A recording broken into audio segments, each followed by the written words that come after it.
Assalamualaikum warahmatullahi wabarakatuh. Halo semuanya, kenalin aku Ida Nur Hidayah dari Departemen Ilmiah dan Pustaka yang akan membersamai kalian dalam podcast kali ini dengan tema hubungan antar sains dan agama. Yuk simak lebih lanjut. Halo teman-teman.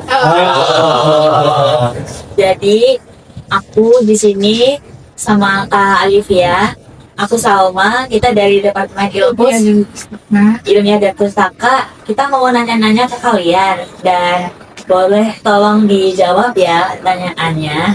Oke, mungkin di sini teman-teman bisa kenalin diri dulu ya, mulai dari nama dan asal departemen. Silakan.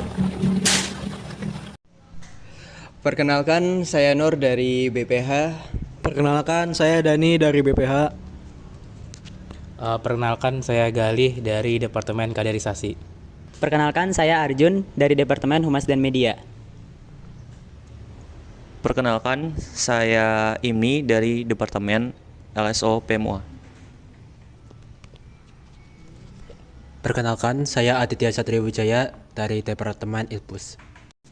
Perkenalkan, aku Zarina dari Departemen Kemuslimahan.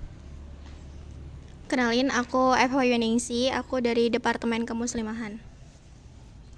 Perkenalkan, aku Ilma, aku dari Departemen Syiar. Perkenalkan, saya Nida dari LSO PMUA. Perkenalkan, aku Novia dari Departemen Ilmiah dan Pus. Aku mau tanya nih, menurut kamu nih, sains dan agama itu bertentangan nggak ya? Oke, menurutku itu sains dan agama itu tidak bertentangan ya. Mereka memiliki fungsi yang berbeda. Tapi di agama sendiri itu membantu kita dalam menemukan arah jalannya itu, dan menemukan tujuan kita di dunia ini untuk apa, dan untuk saya sendiri membantu kita dalam memahami cara dalam dunia ini bekerja. Dengan kita memahami dua hal tersebut dengan baik, kita dapat menemukan keterkaitan dan manfaat dari ilmu agama dan juga sains sendiri. Jadi dua hal tersebut tidak bertentangan, bahkan saling melengkapi. Aku mau nanya ke Kak Dani. Kak Dani pernah bingung nggak sih antara logika sama iman? Sebenarnya sih pernah ya, dan menurut aku itu wajar banget sih seperti itu. Karena apalagi kita di usia remaja ini tuh kayak mulai bisa banyak berpikir loh, dan kayak bertanyakan banyak hal. Nah, kadang itu juga ada sesuatu yang kita tuh masih belum bisa langsung dijelaskan secara logika, dan dari iman itu hanya kita disuruh untuk percaya seperti itu. Nah, tapi itu dari situlah justru kita tuh bakal mendapatkan banyak pemahaman lah dari antara logika dan keimanan seperti itu. Ya, makasih Kak Dani.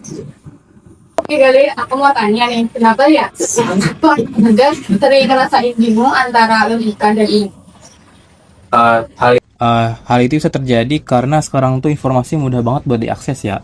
Kita tuh bisa dapat berbagai sudut pandang, bisa dari internet, sosial media, dan lingkungan sekitar. Hal itu membuat anak muda zaman sekarang menjadi lebih kritis. Tapi itu juga bisa bikin bingung kalau mereka nggak punya dasar pemahaman yang kuat. Terima kasih Gali. Oke, sekarang aku mau nanya ke Kak Ilma. Menurut Kak Ilma, sains bikin iman kuat apa malah ragu? Menurut aku itu tergantung sebagian orang sih, karena sebagian orang itu kan yang mereka belajar sains pasti mereka kayak mempelajari, mengumpulkan data dan lain sebagainya, yang mana itu juga bisa membuktikan tentang penciptaan dari Allah gitu. Nah, itu bisa membuat iman mereka itu kuat. Namun bagi sebagian orang yang mungkin kayak masih belum menemukan kayak pembuktiannya gitu, pasti kayak mudah ragu gitu. Jadi pada kesimpulannya itu, sains kalau dijadikan sebagai tadabur gitu, itu bisa kita sebagai merenungi ciptaannya Allah, terus bisa menambah keimanan kita. Tapi kalau misalkan sains dijadikan tolak ukur, maka tapi dari sisi spiritualnya itu diabaikan, maka dia akan menjadi keraguan gitu. Oke, makasih Kak Ilma. Oke, di sini aku mau nanyain ke Eva atau Mas Dina ya. Sains itu bisa jelasin semuanya nggak sih? Menurut saya sih tidak, karena sains itu kan memang membantu menjelaskan banyak hal, terutama dunia dan sains sendiri. Tetapi ada banyak hal yang di luar jangkauan sains seperti dalam mencari tujuan hidup, makna hidup, dan hal-hal yang bersifat spiritual. Seperti itu. Oke, sekarang ke Kak Arjun. Menurut Kak Arjun, gimana sih Islam memandang ilmu pengetahuan? Oke, jadi begini. Dalam Islam itu, menuntut ilmu itu sangat dianjurkan ya. Bahkan ilmuwan muslim itu banyak yang mengarah ke hal sains tersebut. Contohnya seperti Ibnu Sina dan Al-Khawarizmi itu dalam bidang matematika. Nah, mereka itu mempelajari sains itu untuk seperti mendekatkan diri kepada Allah dan mencari tahu tentang hal-hal yang dalam agama itu menjadi tolak ukur dalam realistisnya, seperti itu.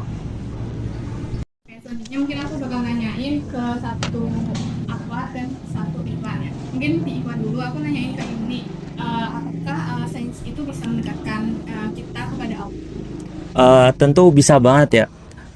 Dengan kita mempelajari ciptaan-ciptaan Allah, seperti kayak kita melihat kebesaran-kebesaran Allah gitu, itu jadi kita bakalan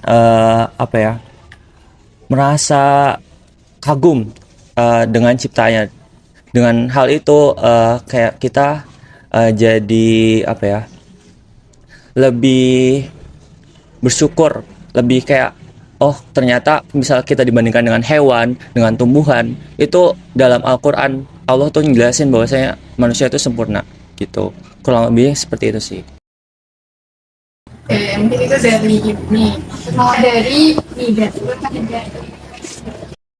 Selain itu juga dengan kita memahami sains dan ilmu pengetahuan itu kita lebih bisa menyadari betapa luas ciptaan Allah. Dan sains juga penting sebagai ilmu pengetahuan yang memang harus banyak kita tahu gitu. Oke. Mungkin terima kasih Nida. Sekarang saya mau nanya ke Adit. Menurut Adit, gimana sih sikap yang seharusnya kita lakukan kalau misalnya ada teori sains yang bertentangan sama agama? Izin menjawab, kalau menurut saya itu sebaiknya kita jangan terlalu langsung percaya ataupun tidak percaya atau menentangnya, karena ilmu sendiri, ilmu sains itu selalu berkembang. Makanya kita harus selalu memahami konteksnya terlebih dahulu. Mungkin kita harus memahami alasan utama kenapa itu bisa disebut menentang. Karena semakin berkembangnya sains juga, kita harus mempelajari kita harus lebih memahaminya. Begitu juga kita harus memahami juga yang dari agama. Oke, mungkin ini pertanyaan terakhir. Aku mau nanyain ke Novia ya. Gimana sih sikap kritis kita itu dalam menghadapi hal tersebut tanpa kehilangan iman kita? Kalau menurut aku, caranya itu dengan tetap terbuka terhadap ilmu, tapi kita harus punya pondasi keimanan yang kuat. Kita juga harus membiasakan diri untuk bertanya, karena dengan bertanya itu bukan berarti kita tidak beriman. Justru dengan bertanya itu, kita bisa memahami sesuatu dengan lebih baik dan belajar ilmu itu dengan lebih dalam. Terima kasih yang sudah menyimak dalam podcast kali ini, dan see you di podcast berikutnya. Wassalamualaikum warahmatullahi wabarakatuh.